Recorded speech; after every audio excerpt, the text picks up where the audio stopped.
Good morning everyone, thank you for watching Seremban Hari Ini. On this week's special episode in conjunction with the Label Day, I'm your talk host Jana. Let me introduce our guest today. Today, I'm with the head of HR department at Nestle Malaysia, Encik Fikri, and his co-worker Ms. Shahira, and other representative from Ministry of Human Resources, Ms. Nur Shakira. Today, we're going to have a discussion on what exactly does job analysis matter in an organization. As we know, job analysis refers to the process of identifying the requirement of job and identifying skill for satisfactory job performance.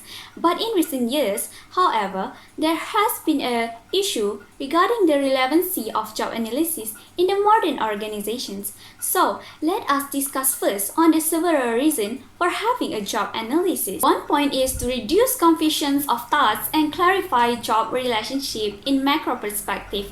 Job analysis in an organization is a primary task for setting a baseline that enable human resources professionals to effectively manage job-related activities. According to Cornelius 2006, it's refer in giving particular job-specific provisions and completing the work required through analysis of the work input, completion work, work output, work-related characteristics, job resources, work environment background, and job specifications. This can improve management efficiency for organizations in the way of gathering a comprehensive intelligence to provide comprehensive information of related work. Thus, there will be no confusions of tasks.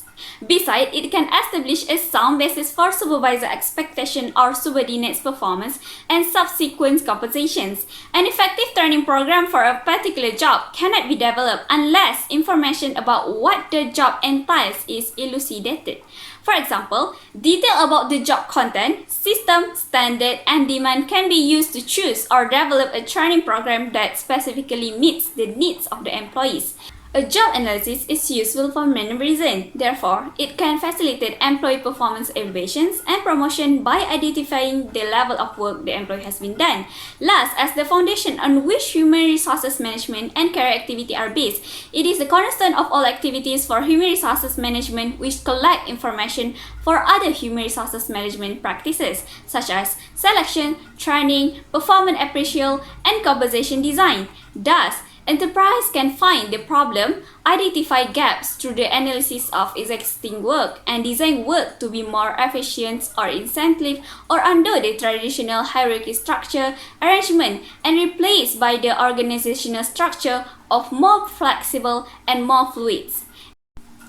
Now, I would like to ask a couple of questions to Mr. Fikri and his co-worker Ms. Shahira. The question is, what is the important element in job to be emphasized for the enhancement of individual motivation and interest at work?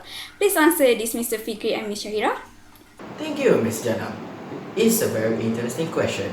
Well, from my opinion, the hierarchy of needs theory by Abraham Maslow can be used as a reference on some of the elements that need to be emphasized for the enhancement of individual motivation and interest at work. Maslow discovered that the people in the organization are motivated by the 5 group hierarchy of needs. Firstly, the physiological needs. These are the most basic needs of individuals which are related to the survival and maintenance. From an employee aspect, it is salary. Based on a study made by the Harvard Business Review, it is proven that the higher the salary, the more it will motivate employees. For example, after the government have raised the nationwide minimum wages from 1,001 to 1,002 on selected cities per week bulan January 2020, surely it will provide a huge relief to employees as they are now more capable to spend more on desired essential items since employees need to follow the new policy on salary matters. Secondly, safety and security needs. Employees need the sense that they are always being protected from internal and external harm so that they have one less thing to worry about. For example, we have SOCSO, which is compulsory for employers to pay monthly contribution for their eligible employees. This also helps in aiding both medically and functionally to employees that they have had their abilities reduced or incapacitated due to accidents or disease. So also provide assistance to the dependents of employees if they die through pensions. Next point will be continued by my co-worker, Ms. Shira. Thank you, Mr. Fikri. So next is social need. As a supervisor, they can resolve the need for many employees in the organization to socialize and feel part of a community by developing a work environment that offers incentive for involvement and interaction with others. Employees must feel comfortable with their co-workers and their supervisor. If the employees do not feel their manager value them or their contribution, they won't do their job. For example, at the workplace, numerous employees' participation events are coordinated by Human Resource Department to keep workers linked to informal groups. Such events include employees' birthday party, outdoor picnic, planning various team games, and festival parties. Last but not least, esteem needs. At the level of self-esteem needs, respect for others and praise is important. Esteem need is a person's perception that they are doing a good job and that their effort and contribution have been acknowledged. At the workplace, it is important to feel that you are moving forward and achieving results, and that those around you recognize that result. If you have faith in yourself and your skill, as well as the positive feedback and motivation, you are more likely to succeed. For example, the employer can organize employee appreciation event or day. It is a good way to prize the best employee in front of their co-workers, as they will increase their self-esteem. Not only that, the employees would do their best to get recognized, knowing that you are an appreciative manager. You should provide employees of the month for the best performance in your. That's all from us. Back to you, Miss Jannah. Thank you, Mr. Fikri and Ms. Shahira for your answer. So move on to another question to Ms. Shakira regards limitation involved under strategic job analysis. But before that, let me add something. Based on my research, the limitation involved with job analysis was caused by rapidly changeable job environments. It means changes that occur because of the existence of technological, economic, social, and also global changes. Hence, completing a job analysis can be very difficult as jobs frequently change to suit the new adaptations towards the organizational structure, strategies, and also operational methods.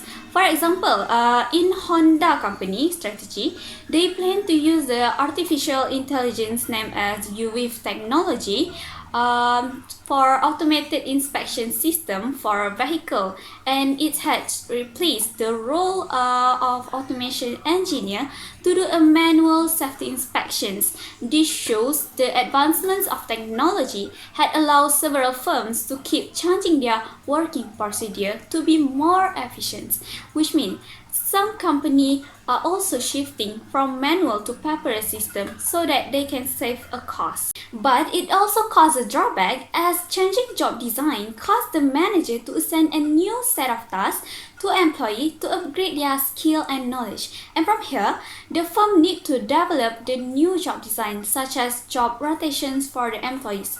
So, Ms. Shakira, do you think my point is true? Yes, it is, Ms. Jannah. And I would like to add another point that causes limitation in job analysis, which is rapidly updated work descriptions. Job or work descriptions are created especially for employees to know what to expect the job in their roles.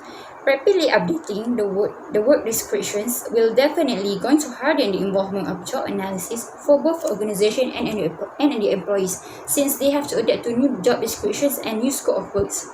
The employees and workers in the organization usually do not favor the descriptions because for them it is waste of time. This is because not every information and guidelines will be used in applying their job.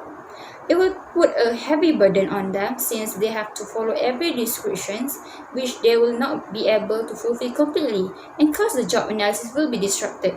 For example, a secretary can do many jobs related to the administration in a company, but she or he sometimes only assigned to certain tasks relating to the handling the meeting which limit his or her real capability in the organization. In addition, the rapidly updating word description will interrupting the job analysis process to detect changes the nature of jobs, as the description must align with job analysis requirements. It was supposedly to the opposite ways because job analysis that is going to produce good job descriptions.